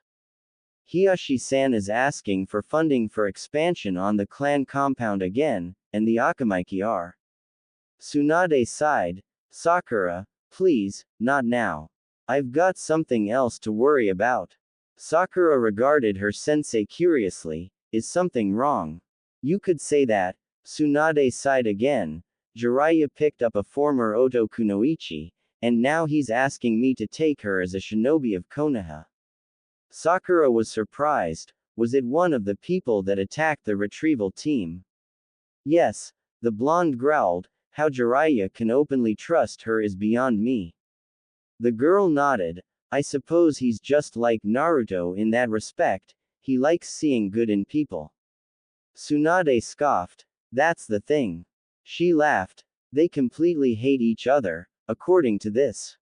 She flopped the scroll onto her desk. From the few things he's put in about Naruto, the two don't get along at all, and fight like an old married couple. Sakura could suppress a giggle at this. That sounds a little about how he and Sasuke-kun used to be, before Orochimaru. She hung her head sadly. I know, Tsunade said, thinking of the other half of the message, but it sounds as if Naruto's training is off to a good start. Jiraiya's fixing that poor taijutsu style of his and turning him into a real fighter. Sakura gave her sensei a small look. Sorry, Tsunade-sama, but you don't really sound all that excited. Tsunade nodded. It's just something unpleasant that I have to deal with later. You shouldn't concern yourself with Hokage business, unless you'd like to take over for a while. Tsunade said with a small smirk. Sakura giggled. No thanks, all this paperwork would give me gray hairs. A vein throbbed on Tsunade's forehead. What does that mean? It means I'm late for a lunch date. Sakura squeaked and darted out the door. Get back here, Sakura. Tsunade roared after her. You've still got the reports. Equals with Naruto equals me. Tayuya's pained voice shrieked across the area as Jiraiya gently hoisted her high off the ground right up next to Naruto. My legs are gonna fall off, you old sack of shit. Suck it up. Naruto grinned from where he was hanging, and shut the foo. I will so knock you out of this tree, shithead. Tayuya snapped at the blonde as she came up to his level. Down below, Jiraiya had finished tying the rope off. Knock off the yammering, he called up to the pair. It's been 3 days, Tayuya-chan, so your legs should be able to handle this kinda strain. Should be. Tayuya snapped down at him. Besides, I'm taking it easier on you than I am on him. He jerked his thumb at the suspended blonde. The rock I tied to you is smaller than his. Tayuya felt her eye twitching. Great, she said sarcastically. I feel so special right now that I'm about to cry. Enough chit-chat. Jiraiya yelled. 200 from you, Gaki, and only 100 from you Tayuya-chan. Stop calling me Tayuya-chan. Tayuya howled. Naruto just snickered at the girl's misery. Honestly, she looked ready to murder his sensei at this point. Sure, her legs were better at this point, and she had even managed to walk a few steps, only for Jiraiya to put her right beside the blonde in high tortoise training exercise while the rest of Naruto's clones moved through the Ryu no Mai katas. No use complaining about it, Tayuya-san. Naruto sighed as he started his routine. He won't change his mind once he's gotten us up here. He grinned as Tayuya glared at him, trying to hoist herself up for the first pull-up. Don't worry, if it gets too hard or painful, let me know and I'll call one of my clones over to help. Tayuya nearly let herself drop at that. What the hell? When did you do a head case 180? What do you mean? Naruto stopped and looked at her curiously. I mean, don't you hate me? She snapped. I mean, you couldn't stand me 2 days ago, so what the changed? She asked, then grimaced. Seeing me didn't do that, did it? No. Naruto growled out on a blush, and shook his head. Look, I get over things fast. If you're gonna help me knock the shit out of that hubby Tem, then you're alright in my books. He started up again, much easier than he'd been able to do so in the past. He was getting stronger by the day thanks to the training. Hellish as it was, he couldn't fault the results, and his mood was picking up because he was expecting Tsunade's reply to Jiraiya's request any day now. Hopefully she would let him know who his parents were. Tayuya just gave him a slight look. Yeah, right ya perv. Like you aren't barking to get another peek. Naruto just smirked. Hey, a guy can dream, can't he? He laughed as Tayuya tried to swing at him and bump into him. You shithead. Tayuya growled at him. You're lucky I'm tied up like a turkey right now or else I'd pummel you. Naruto's smirk grew into a full-blown grin. Haha, I know a few people that would pay good money to get tied up like this. Tayuya deadpanned at him. Sicko. What? I'm serious. Naruto laughed. I bet anything that pervy sage wouldn't mind a yank, yarg. I heard that, you little brat. Jiraiya yelled as he yanked on Naruto's rope. And I'll have you know that I've never allowed something like that to happen in any of my exploits. Che. Yeah right, Naruto muttered. What was that? Jiraiya growled up at him, reaching for the rope again. Nothing. Naruto yelped. Absolutely nothing. Then an idea popped into his head, and the blonde grinned deviously. Hey. Spar with me. What? Tayuya and Jiraiya said in surprise, the latter nearly laughing. Come on, brat, you're nowhere near ready to take me on yet. Naruto grinned. Who said anything about beating you? He asked. Put it this way, if I can land a hit on you, then we move out to Kiri today, no training. Jiraiya an eyebrow at him, and if you can't. Naruto thought about that for a minute, then the grin returned. I'll have a clone use that jutsu you love so much, all day. Sold. Jiraiya crowed excitedly. Get down here so I can kick your Gaki. And bring on that jutsu from Kami. Tayuya didn't have the slightest clue what the pair was going on about, but was grateful when Naruto freed himself and unbound her legs, too, then dropped to the ground, dispelling his clones. As she freed her hands, though, she slipped. Lucky for her, Naruto was watching her, and reached out to catch her. She landed in his arms easily enough, cradled against his chest. You okay, Tayuya-san? Tayuya looked up at him with a glare, which melted away as soon as she saw real concern in those damnably blue eyes of his. She, in her 14 years, had never seen anyone with eyes like his. Why yeah, thanks for the save, shithead K-kun. She immediately wanted to bite off her tongue when his brow shot up in surprise at her the term. Hey, Jiraiya yelled, we gonna fight, or what? Naruto huffed, and gently set the girl on her feet. Way to ruin the moment, pervy sage. He grumbled. Tayuya simply blushed and sat under the tree as the blonde made his way toward the Sannin, looking ready for murder, or an insane prank. Naruto crossed his fingers in front of him, Kage Bushin no Jutsu. 5 clones appeared around him in a circle, each in a varying stance of the Ryu no Mai. Okay, you guys know the plan. Right. The 5 clones chorused, moving swiftly to circle around the Sannin. Jiraiya grinned. Just 5 clones. He chuckled. You'll have to do better than this, Gaki. Naruto, all of him, just grinned. Now. Waroke no Jutsu.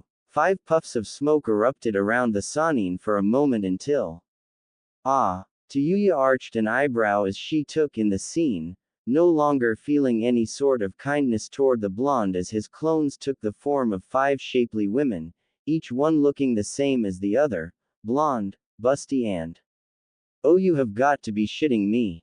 She roared. No way is Jisun gonna fall for. Ladies. Jiraiya howled lecherously. Come to Jiraiya.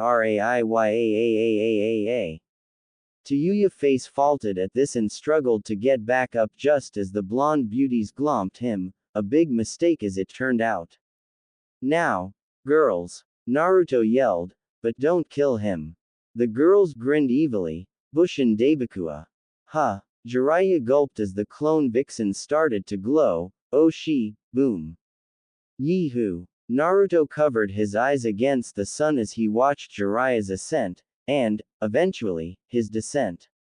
Nice air time, Naruto admitted to himself, not bad at all, this is gonna make for some wicked pranks when I get back home.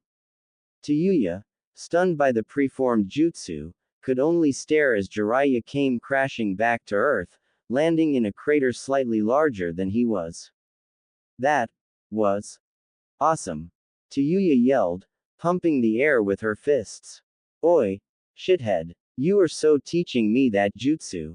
Jiraiya heard this as he pulled himself out of the ground, and paled, just what I need, another B-bomb shell, and no the good kind.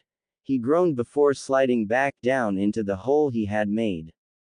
Equals Konoha, Hokage's office, equals. Is there a reason as to why you've called us in here? Homura asked as he, Kaharu, and Danzo stood in the Hokage's office, surrounded, Also, by the 7 shinobi council members, consisting of the clan heads, or acting representatives.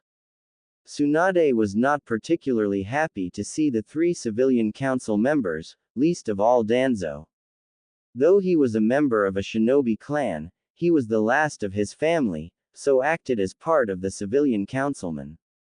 To Tsunade, the man gave off the coldest key she had ever felt, even when her grandfather had associated himself with Uchiha Madara. Yeah, what was the reason I had to drag myself up here? Shikaku Nara sighed lazily before getting nudged by Choza Akamaiki. Tsunade sighed, seeing no reason to drag this out. I've called you in here for one purpose, she said, drawing all the attention. Uzumaki Naruto has been made aware of his relation to the Uzumaki clan of Uzushiogakure. He's what? Kaharu all but screeched. Who would do that? Homura demanded. That is a clear violation of the Sandiamese law. Tsunade pounded her desk for silence. No law has been broken. She snapped. As you already know, thanks to Mizuki, Naruto already knows about the Kyuubi sealed away inside of him, but the law only pertains to Naruto's father. His family name of Uzumaki was, for some odd reason, she looked at the civilian members, struck from the educational curriculum. As you know, I myself am 1/4 Uzumaki on my grandmother's side, and I have never forgotten the aid their clan gave us in the early days. But the boy's father, Danzo started. Will not be mentioned, she said. Naruto is only curious about his mother and her clan. Which I find to be very natural for a boy that has gone his whole life without so much as a friendly face in his life outside this office. Again she glared at the 3 civilians. What I propose is that Naruto be made aware of his mother, and, at a later date when he's more prepared, be informed of his father when he returns to the village. What brought all this up, anyway? Asuma Sarutobi asked with a raise of his hand. I thought he was going to be made aware of this once he came of proper age. Civilian age, that is. Kaharu grumbled. Ridiculous shinobi and their age rules. Sum gave the older woman a snarl of a sneer. Are you saying that even if a genin at 12 is old enough to kill if commanded, he or she can't have a drink when he needs it? As I said, idiotic. Kaharu snapped at the woman. How many genin do you think have walked into bars just because they're allowed to since they're shinobi? Drinking age aside, Tsunade interrupted the pair before the argument could go any further. Naruto was to be told when he turned 16, when he returned to the village in the next 3 years, and offered to take the mantle of Uzumaki clan head since he's a half-blood, more so than myself, but since he's begun his training, Jiraiya had decided to teach him the ways of the Uzumaki fighting styles. Homura raised his eyebrows. That is surprising. I was unaware that Jiraiya-sama knew Uzumaki techniques. Tsunade sighed. Being part Uzumaki myself, I gave him permission to go to the island and see if he could dig anything up that could be of use to the village. She explained. As it turns out, he found several scrolls of Uzumaki-style jutsu, including a special kinjutsu among them that he intended for Naruto at some point in time when he assumed the mantle.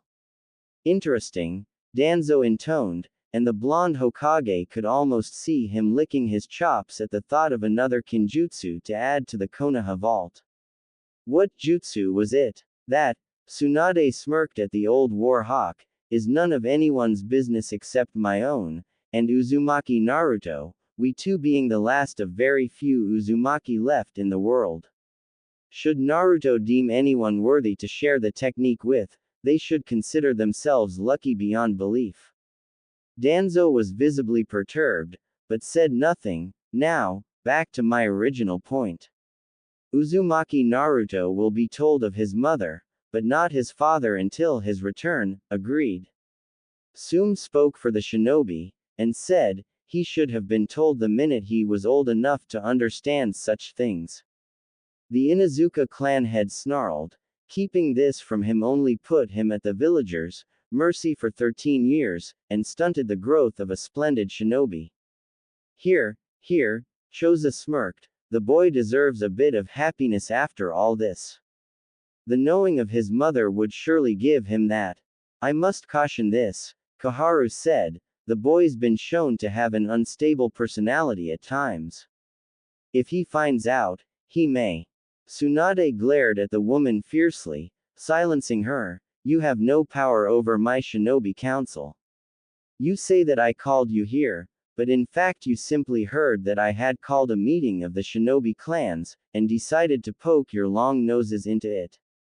You elected me Hokage, so now you will abide by my decisions after my counsel has been heard. If I thought that he couldn't handle it, none of you would be here. As it stands, I simply wanted to hear the opinions of the clans as they all know the origins of the boy, and have been keeping quiet for years. Surprisingly, Hiyashi Hyuga spoke up next. As unpredictable as the boy's temper may be, he has shown good judgment in situations. The man said, let us not forget that it was he who defeated the Aikibi no Jinkujiriki, and he has a summoning contract with the Toads. Tsunade smirked. That brings up a fairly good point, Hyuga Dono, she said, drawing all eyes back to her, as of looked back over his achievements, those being 26D rank, 15C rank, and 3A ranks. 3.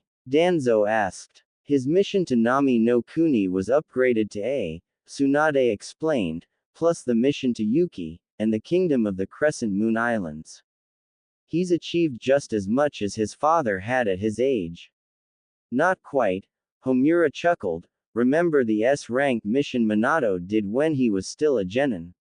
He questioned Koharu, who nodded grudgingly. And let us not forget, also that he faced A-rank shinobi each time and defeated them, Tsunade said, what I would like to do, to lessen the sting for him, is promote him to Chunin. Even so long after the Chunin exams, he's grown considerably. He deserves the promotion twice over in my opinion. Agreed, said the gathered shinobi. Thank you, Tsunade said kindly, your support is greatly appreciated. I dismiss this meeting, and thank you all for attending on such short notice. With Naruto, pervert, the Kyuubi taunted jeeringly, my container is a pervert. Could you shut up for once?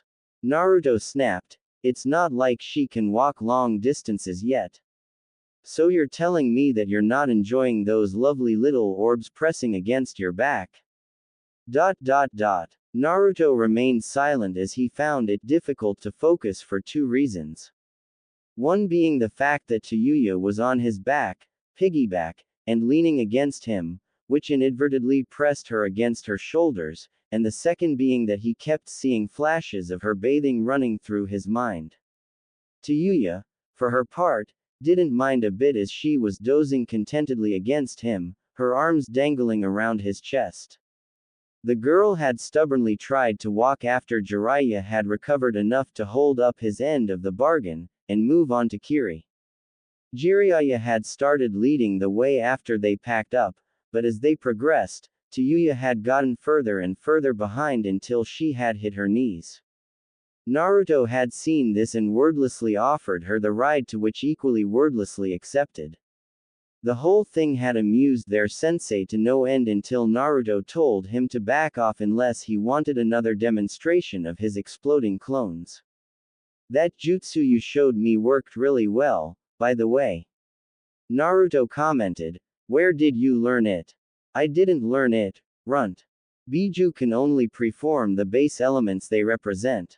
Clones are out of the question. I remember seeing an Uchiha using this jutsu, and thought it would amuse you since you use clones so much for fighting. This is an Uchiha jutsu? Naruto asked. Yes, and as it happens, only one ever used it. Uchiha Itachi. Whoa, you mean this is one of his jutsu? That is correct, the fox grumbled, now you'd better keep up with the pervert. Talking to me is making you fall behind. As if on cue, Jiraiya looked back over his shoulder and yelled, Oi, Gaki, get a move on. We're almost to Kurigakure. Already. Naruto called back softly. It's closest to the village, Jiraiya said. How's Tayuya-chan? Don. Call. Me. Zat. Tayuya slurred sleepily, making Naruto chuckle. How far out are we? Naruto asked. About another 12 hours if we keep this pace, Jiraiya said, looking back at the pair, but it looks like we should stop soon. He looked at the receding sun. It's getting late, and Tayuya-chan needs more rest. It was foolish of me to think she could start those exercises so soon. Damn right it was, Naruto grumbled, looking at the girl's peaceful face. She's too damn cute when she sleeps. He thought as she rested her head against his shoulder. It was a wonder to him how she'd managed to walk as far as she had. When Jiraiya had checked her injuries, her legs were swollen badly, and the old sage had been angry that she hadn't said anything. I'm not some crybaby, she had said, so don't treat me like I'm make of some shitty piece of glass. That had ended the argument. Jiraiya spotted a group of trees off to the side of the road. We'll make camp here tonight, Naruto. Even you have to be getting tired by now. Sorta, the blonde said, adjusting the girl on his back, even though he could have gone for a few more hours. He followed Jiraiya off the road and into the small group of trees where the old man already had a roll out for Tayuya and was getting started on a fire pit. Naruto tried to lay her down on her mat, but the girl, in her sleep, refused to let go. Hey, come on, let go already. Naruto complained quietly as he tried to pry her off. Mumbled Tayuya, too warm. Jiraiya snickered perversely at this. Looks like you're not going anywhere tonight, Gaki, you lucky devil, you. Naruto paled. This is not happening. He hissed. Get her off me. Nope. I wanna see how this turns out. Jiraiya laughed quietly. Naruto growled, but Tayuya had a strong grip on him for such slender arms, and she showed no signs of waking up. Just give up. The Kyuubi sighed, smirking at his cantainer's misfortune. You know there's no way out of this unless you wake her. Naruto just sighed, resigning himself to his fate. I'm so gonna regret this in the morning. Probably. Kyuubi snickered, leaving Naruto to settle in for the night with Tayuya latched onto him. Jiraiya watched on in amusement as Naruto was soon fast asleep next to the young red herd snuggled into his shoulder. They make a cozy twosome, he chuckled, then looked down at his small slug that had attached herself to his robe. Alright, Katsuyu, what did Haim say? Katsuyu, instead of answering, increased her size and spat out a scroll. Her reply is in there. I was to return as soon as I gave it to you, Jiraiya-sama. Just know that she was not happy about the girl. Understandable, Jiraiya nodded, accepting the scroll. Thank you, and give my regards to Haim. I will, Katsuyu nodded. Look after the little ones. She said before dispelling away. Jiraiya sighed and rolled out the scroll. Jiraiya, I hope this message finds you well, and out of trouble. In answer to your earlier request, I will allow you to tell Naruto about his mother, but not Minato, at least not yet. And as for the girl, that is your responsibility if she proven trustworthy. Do not let her hurt Naruto in any way, shape or form or I will make you regret it. The clans have convened and we have come to the decision to promote Naruto to Chunin rank for his acts in the past few months despite Sasuke's disappearance, and I would like to have you continue missions while training. My hope is that he will have earned the Jonin promotion before your return. Also, sealed in this scroll is the Chunin flak vest and equipment for Naruto, and also a few articles of clothing for the girl as well as a Hittite, if she accepts it. Be sure to point out that she technically has no place to go if she resists. One more thing, Jiraiya, it would be best if you taught Naruto the Uzumaki Kinjutsu and destroyed the scroll. Danzo has shown an unhealthy interest in it from the moment I let slip that you found it. On that note, I will leave you, and contact you in a few more days with a mission for the three of you. Remember, do not let that girl fool you. Jiraiya grumbled. I told you, Tsunade, her name is Tayuya, he said, and rolled the scroll back up, leaving the contents for tomorrow. He then reached into his vest and pulled out a smaller, red scroll with the orange Uzumaki swirl on it, the kanji for forbidden brushed onto it. I hope whatever's in this scroll isn't too much for the kid to handle. Naruto was expecting, for the most part, to be woken up by Tayuya's angry fists, yet he wasn't. He was, once again, awakened by Tayuya's whimpering. Naruto's eyes shot open the moment he heard a pained gasp, and found Tayuya's face flushed with fever and covered in sweat. Hey! Naruto shouted, rousing his sensei, who jolted up. Gaki! Don't spook me like, what the hell? Jiraiya yelled when he saw Tayuya. Naruto moved away and let the girl rest on her back. Her eyes opened slowly, bloodshot, and red from the fever. What's going on with her? Naruto snapped. She was fine last night. Jiraiya looked her over, checking her heart rate, pulse, temperature, and did not like what he found. This is withdrawal syndrome. What? Naruto asked. What's that? Some kinda illness. Jiraiya shook his head. No, this is something that happens when someone has used drugs for a long time, and suddenly stops taking them. He explained, the body builds up a need for the drug, whatever it may be, and if the body doesn't get it, this happens. It's not often fatal, but it'll be rough for her. I can't imagine we'll be going anywhere today with her like this. So wait, Naruto growled, you mean we just sit here and do nothing for her?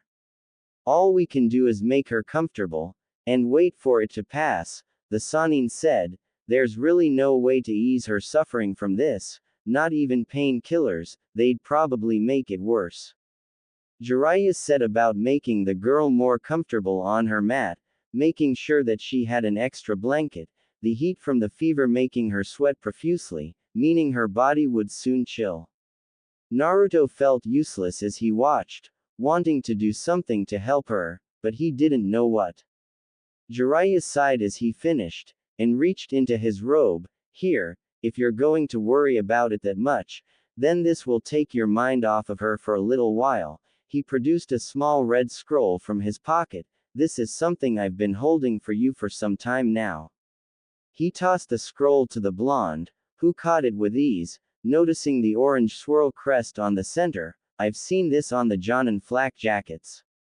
It's the family crest of the Uzumaki clan, Jiraiya explained. We wear it as a sign of respect to the clan we once held in the highest respects, and as family. The blonde smiled. That scroll contains secret upon secrets from your clan. What I want you to do is begin to learn from that scroll, ninjutsu, fuinjutsu, kinjutsu, all the scroll has to offer, for this is your birthright as the last Uzumaki, Naruto. When we return to the village, you would have been told of your heritage, all of it, your father, mother, clan, everything, but as it stands, I've told you of your mother and clan. So now you have to do what is only right by your clan. Naruto looked up sharply, and that is what? To take the mantle as the clan leader, and learn your clan techniques to pass down for future generations, Jiraiya clarified as he produced a second scroll. And Tsunade has a little surprise for you. He unfurled the scroll, and out popped a flak jacket, and a package wrapped with string. She's given a field promotion to Chunin. What? Naruto jumped up in shock, catching the jacket as Jiraiya tossed it to him.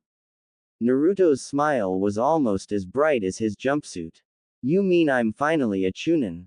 For real? Jiraiya just grinned at the blonde while he tried the jacket on, and started ripping into the parcel, spilling out a small tanto just right for the boy's hands, a new set of shuriken and kunai, and a small wooden box with the word chakra etched into the wood. Jiraiya smiled and picked the item up. Now this is what I was hoping for. He popped the box open, revealing a stack of paper inside no bigger than a playing card. This is chakra paper. With this, we can find out what element I should start training you in. Naruto huffed. We can worry about that later, he said, strapping the new blade to his back as he'd seen most Jonin do. We should look after Tayuya-san until this passes. Jiraiya sighed and gave a nod to the boy, seeing he wasn't about to budge on the subject. That's fine, but at least have a look at that scroll I gave you. You might learn something useful, he suggested, to which Naruto grudgingly nodded. Good, now go study. If you've got any questions, I'll be here with Tayuya. Naruto grumbled something unintelligible, and slouched off with the scroll in hand. Jiraiya watched him until he was out of sight, then turned to look down at the stricken girl with a slight smirk. He's seriously worried about you. Well, will little wonders never cease? She was running. Her feet were bloodied and worn from the stony ground and her lack of sandals. Behind her, the angry shouting of the man rang in her ears as he neared. It's your fault. All your fault, he roared. She died because of you. No, the girl moaned, I didn't mean to. You're to blame. Please, don't hurt me. You killed your own mother. Jiraiya nearly fell over when Tayuya started thrashing, mumbling something in her delusions. She threw the blanket off and tried to cover her face and head with her arms, curling herself into a ball as if she were trying to hide from something. Knowing there was little he could do except make sure that she didn't hurt herself. He laid a wet cloth against her face to wipe away the worst of the sweat. T2-san, she mumbled with a shiver. Jiraiya sighed, wondering what had happened. What she may be seeing that was tormenting her so. Damn you, Orochimaru, he thought with a growl. Damn you to the worst punishments the 9 circles of hell has in store for your twisted soul. The girl was starting to grow on him.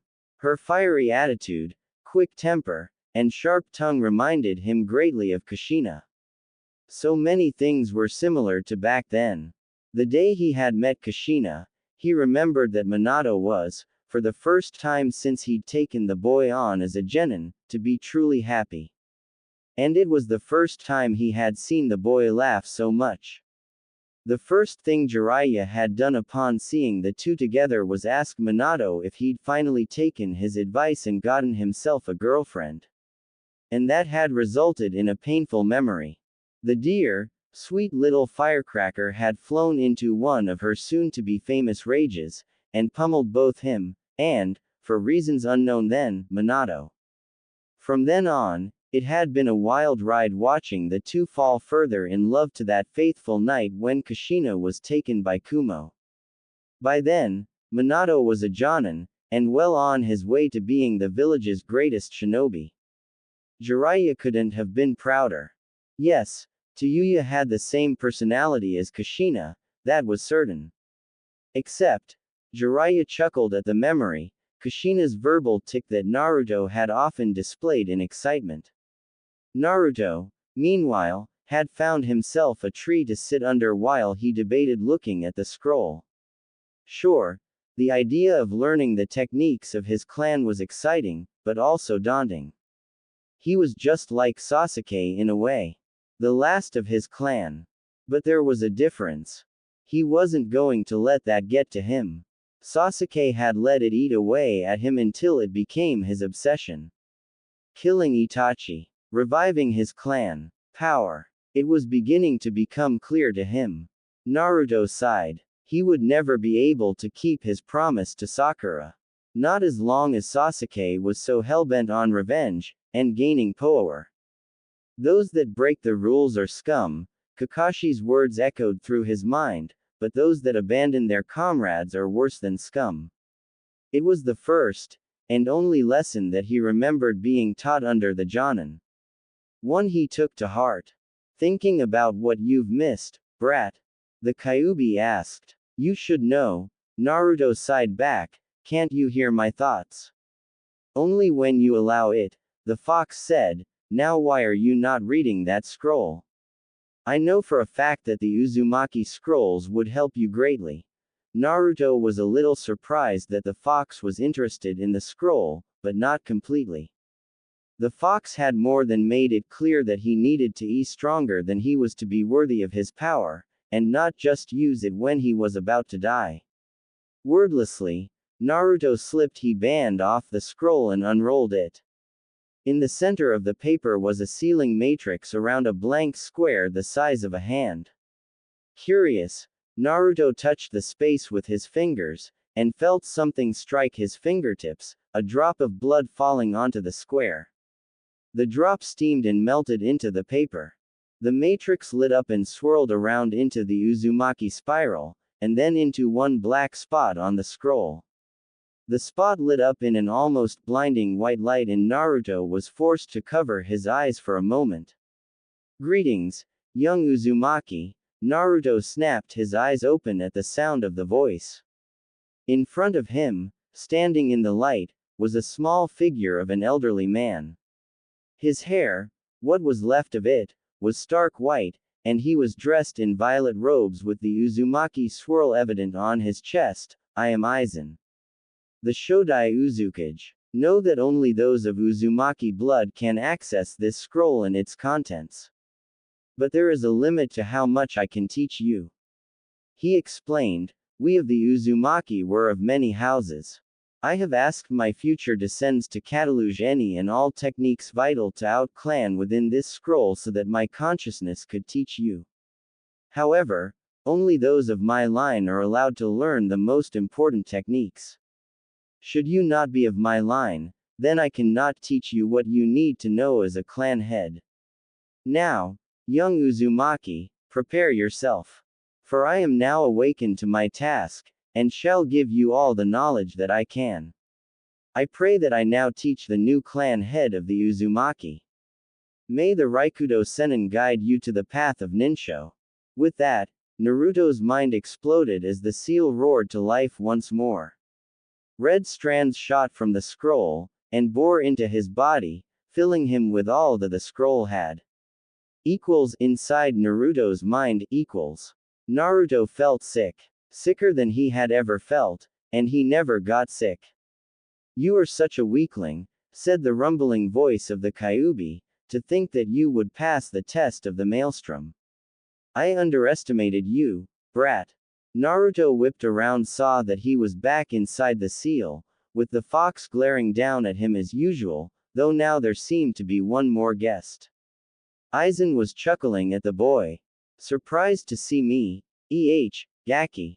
You. Naruto yelped, what are you doing in my head? Aizen smiled serenely, I'm here because, as my scroll fills you with the knowledge of our clan, I am here for but a few moments to teach you personally.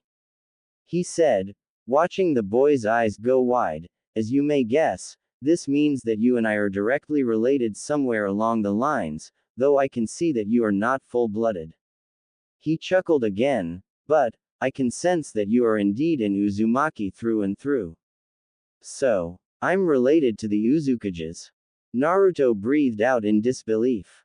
If you were not, Aizen said, you and I would not be here. Now, shall we begin? But how are you gonna teach me?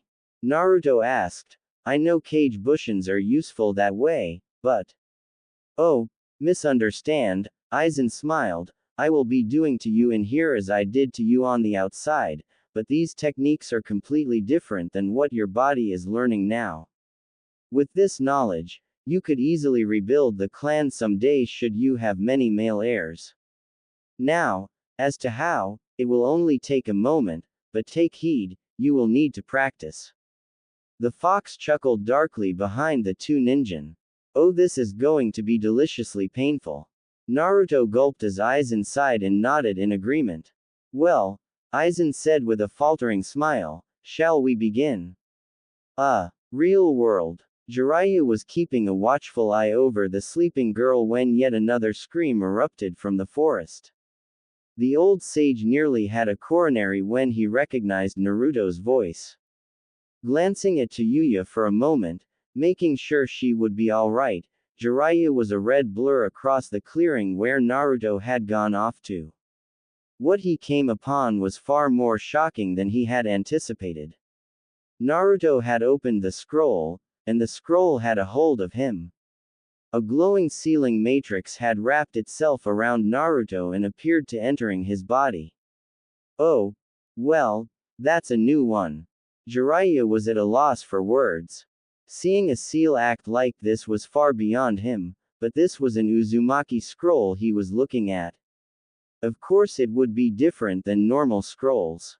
But as his worry began to grow for his young apprentice, the matrix finished with him and Naruto fell to the ground in a heap of orange. Naruto.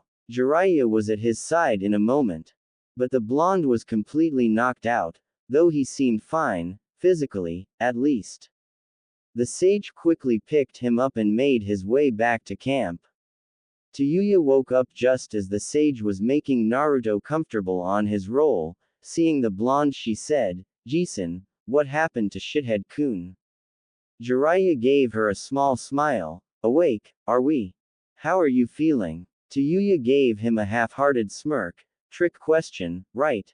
I feel like shit." She was still incredibly weak from the withdrawal. It was a wonder that she was even awake yet. Her limbs felt like they were made of stone. "That's not unusual," he said. "I'm honestly surprised that it hadn't happened sooner. What with the 3 or 4 days you spent under that tree and the 3 you spent with us." Tayuya just grinned weakly. "I have a strong constitution. I had to have one with the up shit that Orochimaru put me through." "Well, you can color me impressed," Jiraiya told her. "As to what happened to Naruto, well, let's just say that he went overboard with his training and leave it there." Tayuya looked over at the blonde one more time, seeing that he didn't have a mark on him. If he had been training, then she couldn't tell. "What the hell'd you do to him this time?" Jiraiya held up his hands. "It wasn't me this time, honest." He chuckled. "Now, you think you could eat something? A little food might bring some strength back." Tayuya shook her head. The thought of food at the moment made her stomach churn. As it happened, Tayuya fell back asleep for the rest of the day, and Naruto didn't wake for the remainder. Jiraiya was beginning to worry about him, but the scroll was meant for him. If Tsunade thought it might hurt the boy, then she never would have given the scroll to him in the first place. But as Jiraiya himself bedded down that evening, Naruto came awake. Jiraiya was up in a minute to make sure he was all right. "Hey there, Gaki, you okay?" Naruto rubbed his eyes sleepily, then scratched the back of his head. "Ow. I don't want to do that again. Remind me to pull something over on Ba-chan when we get back." Jiraiya was slightly surprised. "That bad, huh? I felt like my head was gonna blow like one of my clones." Naruto clarified. "You try have 2 sources of information pushing fuinjutsu into your head like it was a sponge and see how you like it." 2 sources, pushing knowledge. Jiraiya whispered, blinking in surprise. "Gaki, what the hell did that scroll do to you?" "I saw the sealing matrix being absorbed into you, but other than that, I have no idea what happened." Naruto tapped his head. "Basically, the Shadaime Uzukage sealed part of his chakra into the scroll so that he could personally teach the next generation of Uzukage, or an Uzumaki that was trying to learn all the jutsu from the clan, but he had more to teach to the heir of the Kage line." "I see, so you mean to tell me that you're related to the Shadaime Uzukage?" Jiraiya asked, to which Naruto nodded. "Well, that is something." "So what else happened?" Naruto sighed. "Not sure how to describe it," he said with a bit of uncertainty. "When I met the old man, he said that only the Kage heir could access the secondary level of the scroll. That was the worst part. When he pushed all of that into me, it was like getting hit with 1,000 Chidori strikes. I guess that's as close to getting hit by lightning as I ever want to get. Add to the fact that the damned fox was laughing his off while I was screaming and we could call it a party." Jiraiya shivered. "That's some dangerous stuff," he said. Glad I can't look into that scroll myself, much as I'd like to. I wouldn't want to go through what you just did. Naruto nodded, still feeling the phantom pain from the experience. So, what did you learn? Naruto looked up at him, a sudden spark in his eyes. Everything. All their techniques, all their methods, their ways of life, all of it. I even learned. Oh crap, I need to help Tayuya. Naruto jumped up and scrambled over to her, much to Jiraiya's confusion.